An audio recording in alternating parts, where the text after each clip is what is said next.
उन्होंने ब्रह्मा जी से इस विषय में परामर्श किया तो ब्रह्मा जी ने कहा, सती आद्या का अवतार है।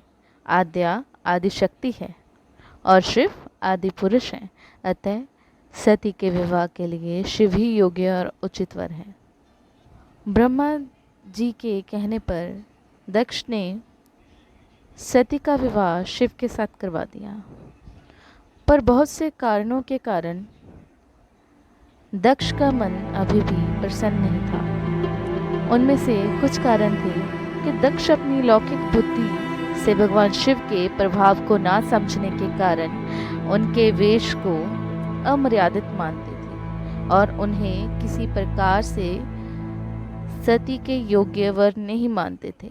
अतः उन्होंने विचार कर भगवान शिव से शून्य स्वयंवर सभा का आयोजन किया, पर फिर भी मां सती के द्वारा शिव को ही अपने पति के रूप में स्वीकार करने के कारण उनकी इच्छा का मान रखते हुए तथा ब्रह्मा जी की इच्छा का मान रखते हुए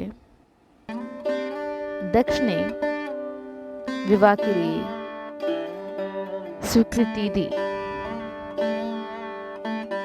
तो एक बार की बात है, देवलोक में ब्रह्मा जी ने धर्म के निरूपण के लिए एक सभा का आयोजन किया था। सभी बड़े बड़े देवता सभा में एकत्रित हो गए थे। भगवान शिव भी इस सभा में बैठे थे। सभा मंडल में दक्ष का आगमन हुआ। प्रयाग में प्रजापतियों के एक यज्ञ में दक्ष के पधारने पर सभी देवतागण खड़े होकर उन्हें आदर देते हैं, परंतु ब्रह्मा जी के साथ शिव जी भी बैठे ही रह जाते हैं। लौकिक बुद्धि से भगवान शिव को अपना जमाता अर्थात पुत्र समान मानने के कारण दक्ष उनके खड़े ना होकर अपने प्रति आदर प्रकट ना करने के कारण अपना अपमान महसूस करते हैं और इसी कारण यज्ञ भाग से वंचित होने का श्राप दे दिया। इसी के बाद दक्ष और भगवान शिव में मनोमालिन्य उत्पन्न हो गया।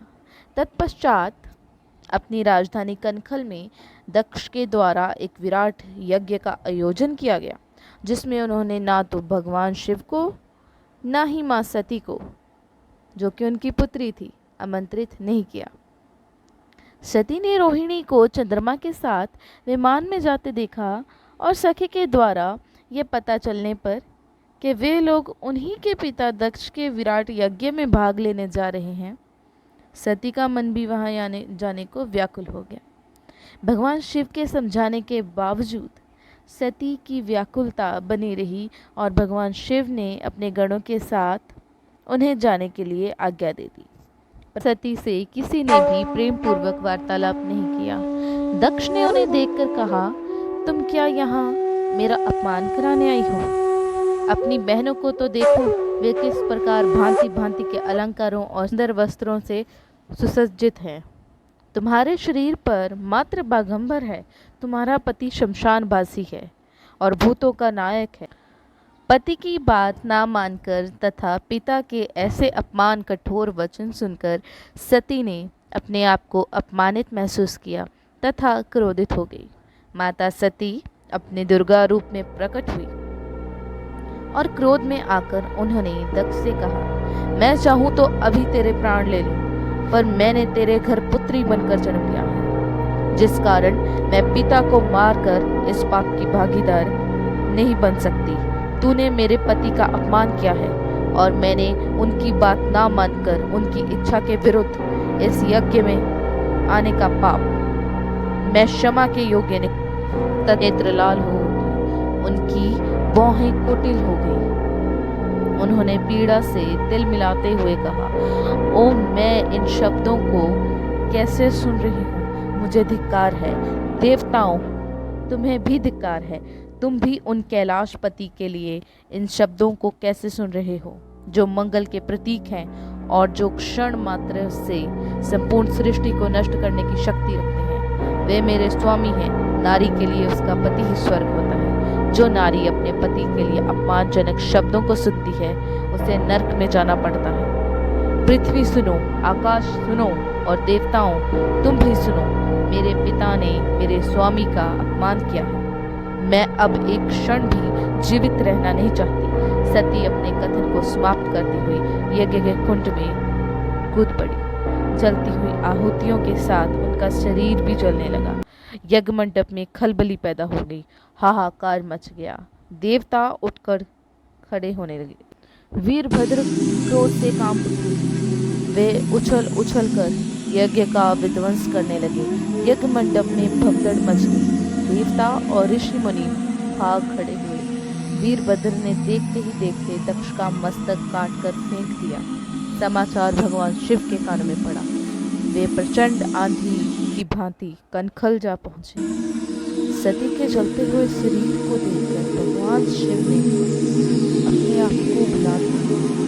सती के प्रेम और उनकी भक्ति ने शंकर के मन को व्याकुल कर दिया। उन शंकर के मन को व्याकुल कर दिया जिन्होंने काम पर भी विजय प्राप्त की थी और जो सारी सृष्टि को नष्ट करने की क्षमता रखते थे।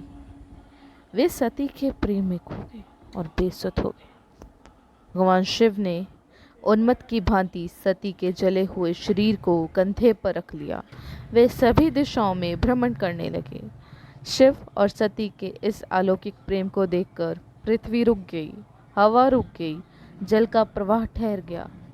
रुक गए देवताओं की सांसें। सृष्टि व्याकुल हो उठी।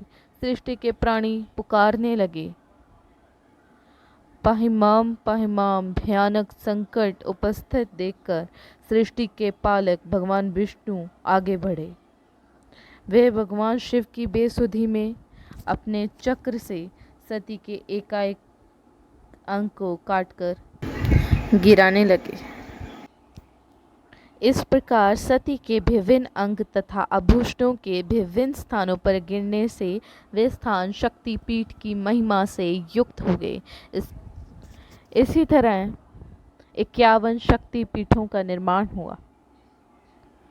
फिर सती की लाश ना रह जाने पर भगवान शिव ने जब व्याकुलता पूर्वक देवताओं से प्रश्न किया तो देवताओं ने उन्हें सारी बात बताई।